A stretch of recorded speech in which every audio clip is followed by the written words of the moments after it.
Salih El-Haruni'nin kıyafet cenaze namazını kılmak için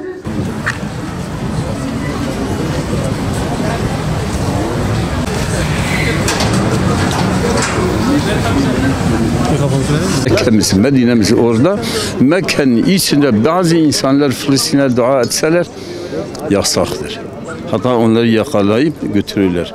Dolayısıyla cihad olmasa İslam da olmaz. Ha şimdi mesela Avrupa devletlerinin o kadar Müslümanlara zulmediyorlar.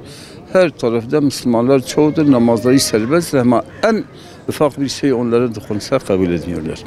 Dolayısıyla Allah-u Teala bizi bu dünyaya göndermiş. O cihadı bize teklif etmiş. Cahidu fi sebillahi ve emvalikum ve enfusikum. Mallarınızla, canlarınızla cihad edin. O inil hukmu illa lillah. Hakimiyet hakkı Allah'adır yani. Hüküm kafirler ve lem yahkum bima ensallah fe ulaike minel kafirun. Allahu Teala nazil ettiği bu kitapla kim hüküm etmese onlar kafirdirler. Dolayısıyla yani bizim davamız, şeyimiz, hizmet çalışmamız hep İslami Allah'ın ahkamları hakim etmektir. Yani İslam hakim olduktan sonra insanlar Müslüman olmasa da olmuyorlar. Peygamberimiz Mekke'de, Medine hicret etti. Yahudiler, orada bir kısım Hristiyanlar, hatta müşrikler Müslüman olmadılar ama İslamiyet'e baş eğdiler. Yani İslamiyet hakim olsun, istersen millet kafir de olsa, yani Peygamber dedi bu din haktır. Sizin fikriniz batıldır, olmuyorsunuz. La ikrahe fi din.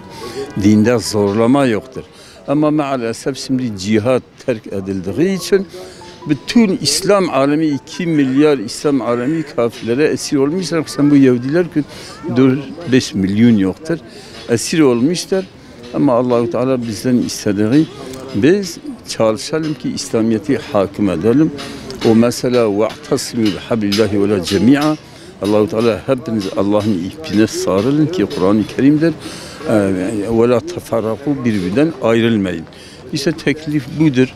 Biz de bu dünyada mümkün olduğu kadar bu Müslümanların vahdeti için, birliği, beraberliği için kafirler bizim üzerine hakimiyeti yani atmak için çalışmamız lazımdır. Allah razı olsun. Selamun Aleyküm.